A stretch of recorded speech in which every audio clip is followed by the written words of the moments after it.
just arrived here at Gili Asahan and it's so nice! My first impression so far, it's so nice.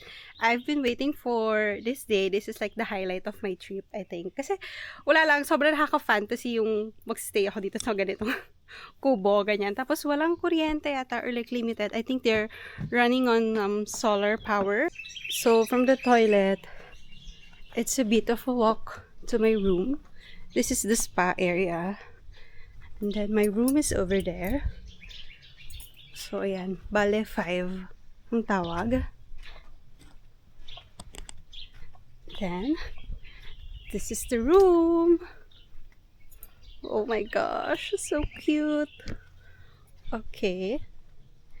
So I have a little hammock there. Then ito na siya. So this is what it looks like from the inside. This is where I go in. That's the hammock. This is the sitting area. This is my bed with the mosquito net, the fan. Oh, I think this is the more private area. So I guess dito ako magbibihes and everything. This is where all my stuff will be. And yeah, this lanai, parang may lanai eczema dito. Yan, okay. So, sabi nung nag-check-in sa akin, I can keep the blinds down but leave one side open for like air circulation. So, I guess ito na lang yung iiwan ko na open, no? This side, yeah. I'm not sure actually if I should like, bring my slippers in or not. Pero, parang hindi. Kasi meron akong nakita dito na walis. Yeah, so pwede ako magwalis. Yan. Finantasy ko tong walis. Teka lang. So, I'll just freshen up kasi it's already 1 o'clock and I have a horse walk tour booked at 2 p.m. Mamaya na ako magla-lunch siguro.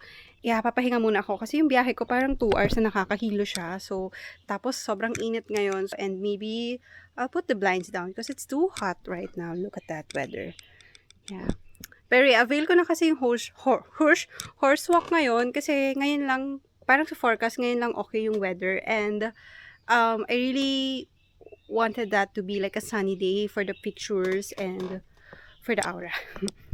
Okay, so this is how it looks like with the curtains down. Kaya pala sinabi na parang mag-leave ng at least isang panel na open for air circulation kasi this one is kind of thick. Yeah, and it really keeps the heat off the room. Nakakalesen talaga siya ng init and also yung glare kasi from the sun. And also I turned on the fan. Kasi parang hindi pala fantasy yung walang electric fan at all. And I'll see you later. Bye! I'm about to start the horse walk activity and this is the horse feeding point. It's so cute! Ooh!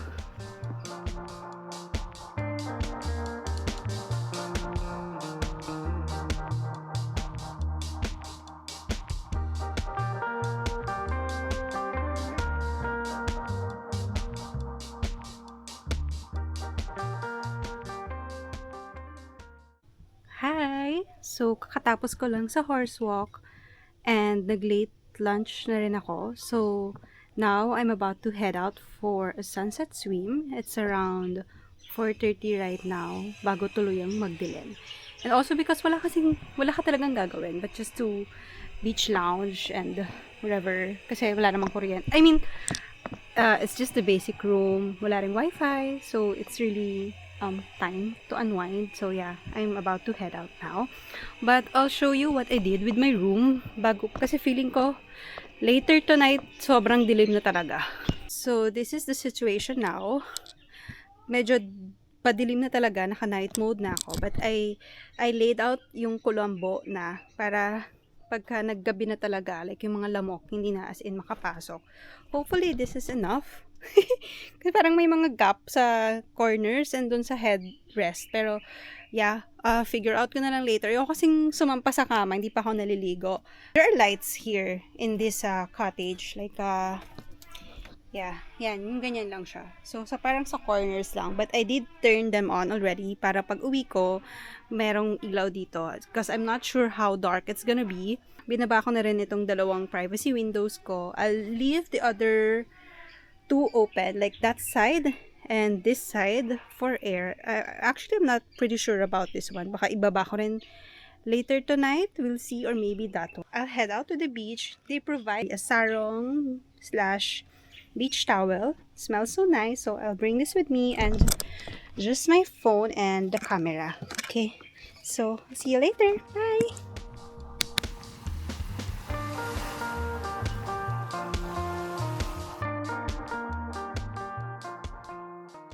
Good morning! So, hindi na pala ako nakapag-vlog kagabi after mag-swimming, mag-sunset swim kasi umulan. Tapos, ang bilis nang nagdilim. Tapos, sobrang nadiliman ako dun sa place. So, parang nahirapan akong gumalaw actually. Like, as in, may ilaw naman yung cottage, pero kailangan ko rin ng parang flashlight sa phone. So, like, tas ang dami kong bitbit, kanya. So, today, I'm having breakfast. And, after, meron akong snorkeling trip that will last for like 3 hours until lunchtime, and then I'm planning to like have lunch sa different restaurant naman kasi there are like 4 other resorts and restaurants here. So yeah, that's what I'll do. And yun, lalakad lang ako the whole island, explore ko lang siya. And then tomorrow may sunrise trek na pwede kasing gawin, and tomorrow's my last day as well, so I'll do that before I check out. So yeah.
Okay, so currently walking around the island.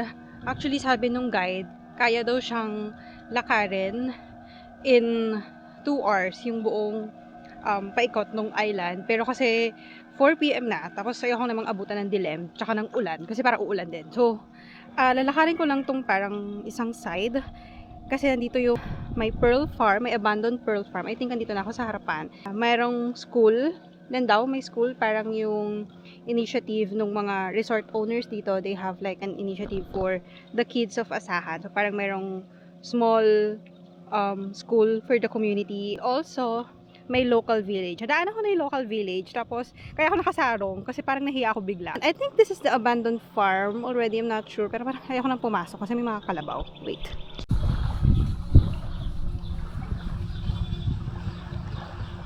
So, it's this one. Ayoko magturo, pero yan siya. Okay. At ayoko na rin lumapit dahil ang horror na. But yeah, sobrang walang tao dito, sobrang isolated. Thank you kay tatay, parang sinamahan niya ako. Kasi as in, wala na ako nilang mag-isa dito. Ayan o. Oh my gosh. Kaya pala tinatawag, sabi ng iba sa reviews, parang ang tawag na daw dito is goat farm. Kasi ang daming goats na parang dito na sila nagpapastol. Mga abandoned houses din sa likod ko. Actually, kinikilabutan ako kasi natakot ako. Wala nang tao dito. Tapos puro mga abandoned kineme na yung nasa likod. But yeah, andyan. Kung nakikita nyo, ayan o, sa likod. Yan. Ito. Yan. And then this one is also abandoned house. After ng village, wala na. Puro abandonado na sa part na to. Tapos, pwede pa siyang ikutin. Ayun, may tao doon. May naglalakad pabalik. So, siguro inikot din nila. Pero kasi, parang yung kabilang side kasi is mga resort na. And nadaanan ko na siya kanina kasi. Kanina umaga, like from the snorkeling. Doon kami sa side na yun dumaan. So, nakita ko na yung mga ibang resort din naman. And, yun nga, parang abutin ako ng siyam-siyam. Oras na 4:00 na. So, kung makakarating ako 5:30, parang carry naman. Ano ba? Ikutin ko ba? So, ito na yung dulo nung kabilang side. So, kung iikutin ko siya, iikot ako ganun, lilibot ako. Pero, nagbabadya na yung ulan, malakas na rin ang hangin. Tatakot na rin ako kasi parang wala talagang tao. Yon. So, buti na lang dito si tatay. Ayun o, sinamahan niya ako. Tsaka merong parang isang lokal doon. Ayoko na ituro kasi may nakatingin siya. Yan. So, babalik na ako. Kasi yung kabilang side, again, mga resort lang din naman siya. Good morning. My last day today. But this is how my room looks like at night. Napatay ko lang yung parang reading lamp sa gabi. Very, very comfy matulog dito. Tapos parang may fan lang ako. And like, this is my breakfast view. And magjo-journal muna ako bago dumating yung food ko.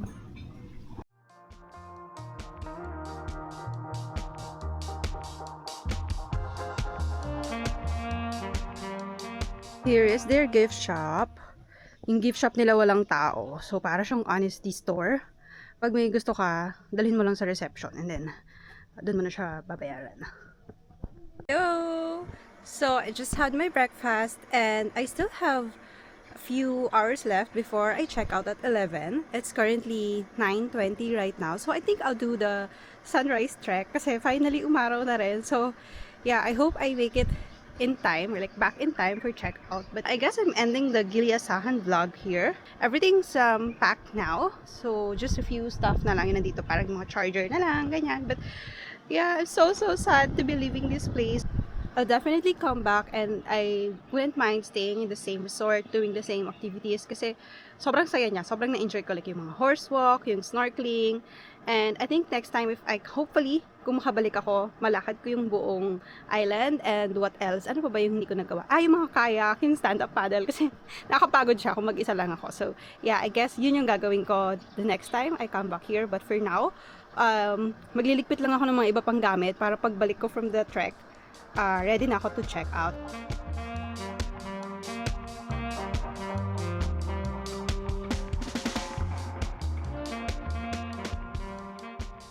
So, hindi pa pala yun kanina. Like, ito pa yung dadaanan because the other one was just the yoga house.